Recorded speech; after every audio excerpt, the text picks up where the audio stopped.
Hello everyone, welcome to my channel. So हमने 8th question के सारे पार्ट कंप्लीट कर लिए, जिसमें कि आपको फैक्टराइज करना है नंबर्स का और इसमें आपको क्यूब की आइडेंटिटी का यूज़ करना है। सो लास्ट आपका पार्ट बचता है फिफ्थ क्वेश्चन को स्टार्ट करते हैं। सो देखो, फिफ्थ क्वेश्चन में आपको क्या गिवन है, 27p³ -1/2 16 -9/2p² + 1/4p।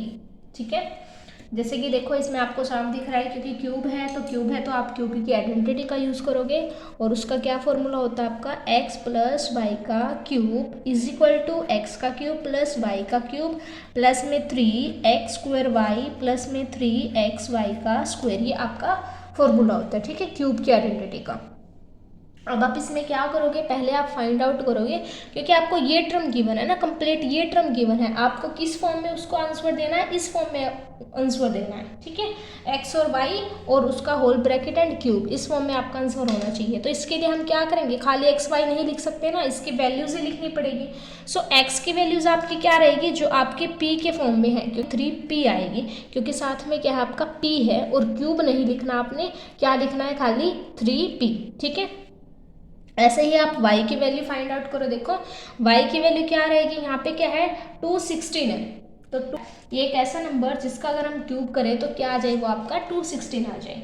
तो वो नंबर्स आपका क्या हो सकता है, देखो वो नंबर्स आपका हो सकता है 6 हो सकता है, क्योंकि 6 का अगर हम क्यूब करें 6 6 36 इंटू 6 करोगे तो 36 इंटू 6 6 6 36 6 3 18, यह आ गया आपका 21। ठीक है, तो यानी कि इसका जो क्यूब है वो आपका क्या आ सकता है, 6 आ सकता है। अब खाली आपको 6 से लिखना है, इसके साथ कोई वेरिएबल गिवन नहीं है तो वो आपको वेरिएबल नहीं लिखना है। ठीक है, अब ये आपका नेगेटिव में है तो इसकी भी वैल्यू आप क्या लिखो, नेगेटिव में लिखोगे।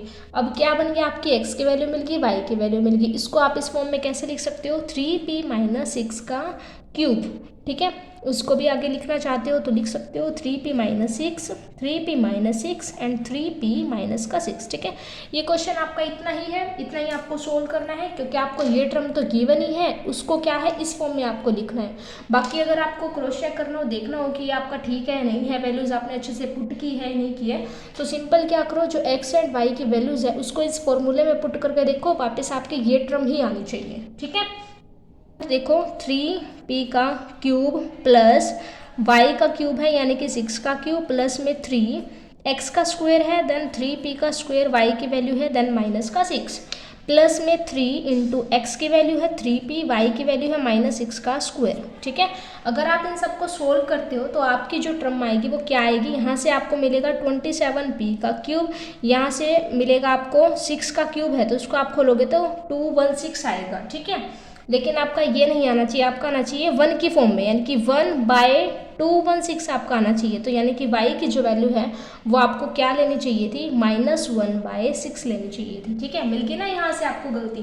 तो यहाँ से आप क्या करोगे, 1/6 पुट करोगे तो आपकी क्या वैल्यूज बनेगी, 3p में 1/6 का क्यूब। ठीक है, तो जहाँ पे भी आपने 6 लिखा हुआ है वहाँ पे आप क्या लिखोगे, 3p - 1/6 3p - 1/6 and 3p minus के 1/6। ठीक है, तो यहाँ से ऐसे पुट करके देखोगे तो आपको अपनी गलतियों का पता चलेगा। ठीक है, ये क्वेश्चन मैंने इसलिए गलत किया है क्योंकि आपको चेक करके जरूर देखना है कि आपकी वैल्यूज ठीक है या गलत है। ठीक है, ताकि आप उसको बाद में ठीक कर सको।